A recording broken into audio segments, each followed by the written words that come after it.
Hi and welcome back to The Explainer. It is the 4th of May, Monday, 2026. I just want to give an update on the ongoing Iranian conflict.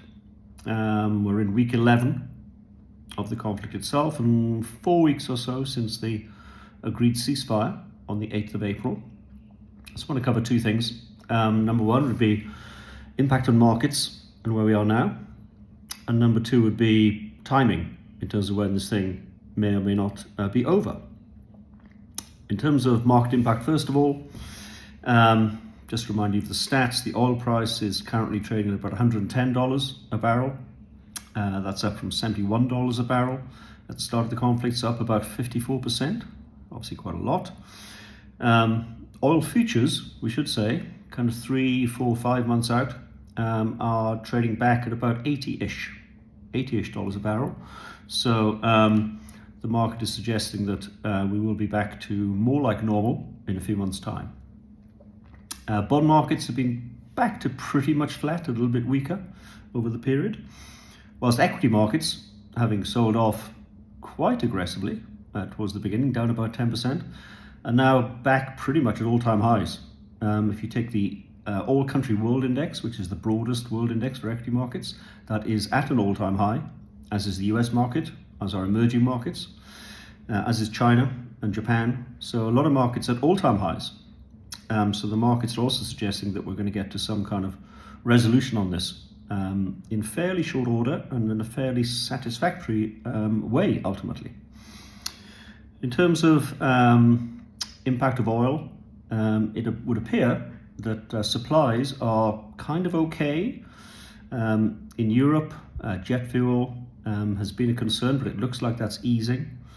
And petrol supplies at the pump, again, would seem to be okay for the time being. In terms of food costs, fertilizer costs are up a lot, but they are a relatively small percentage, relatively small of end pricing for food. And that takes a long time to come down the chain. So fertilizers kind of 5-10% of the input cost. And so we're going to see some effect of that, but again, I think quite manageable. And I think that oil supply thing talks to the fact that the Strait of Hormuz, albeit blocked as we speak, although it could be unblocked fairly soon, it's not been the 20 million barrels of oil a day that the media talk about. It's become 8 to 9 million barrels of oil a day, which has been lost because so much has been rediverted through pipelines. And of course, suppliers have found other routes as well. And so that effect has been less than certainly the media or the more hyperbolic elements of the media have portrayed. Still in effect, but not as big as has been portrayed. In terms of markets kind of going forward, I would suspect once the conflict is over at some point and the strait is reopened, you're going to see oil prices, I suspect, down. I think that's fairly obvious, and down potentially quite quickly. And the underlying fundamentals in equity markets actually continue to be quite strong. Economic growth has held up, particularly in the States. The AI spend has held up. Tech spend generally is very strong. We're just in the midst of earnings season, profits reporting in the States. And the reports have been, again, very strong from the Mag 7 and other tech shares. Google, Apple, Nvidia reporting very strong results. So the underlying trend in markets remains very robust in terms of the fundamentals. In terms of the timing, I'll just finish on this. And we've had 2 peace proposals from Iran in the last week. The first was rejected by the States. There's now been a second, which is under consideration. And Iran is now at a pinch point because it can't get its oil out of the region because the Strait of Hormuz has been blockaded by the States as well. And its storage capacity is now almost full. And so it's got some floating storage capacity. It's also got some on-land storage capacity. And one can measure the impact on that storage from satellite footage. And that storage is getting full pretty much as I speak, given that blockade. And once it is full and you can't store it anywhere, then you have to turn the oil rigs off.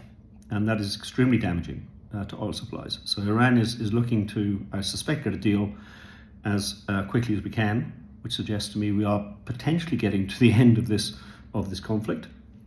And at the same time, the UAE, sounds unrelated, but I think it is related, has left OPEC. UAE was very vocal in terms of being anti-Iran going into this conflict, and has an ongoing dispute with Saudi Arabia. So it suits the UAE to exit the agreement and also increase its oil supplies to the rest of the world from about kind of 3.1 million barrels a day to probably 4.5 million once this is all done, which is a threat in terms of the long-term impact. And you are getting a position where post the conflict, Iran will be potentially very isolated in the region by people like the UAE and also Saudi, all or most of whom are allied with the States in terms of this stance towards Iran. And that could lead to a much more peaceful region ultimately, which again is quite a strong backdrop for asset classes generally, in terms of equity markets, bonds and precious metals and all those other things. So I think we're getting to the end. I think the effect is manageable at this point, and that is why markets generally have been quite strong over the last few weeks. Hope that was helpful, and I'll catch you soon.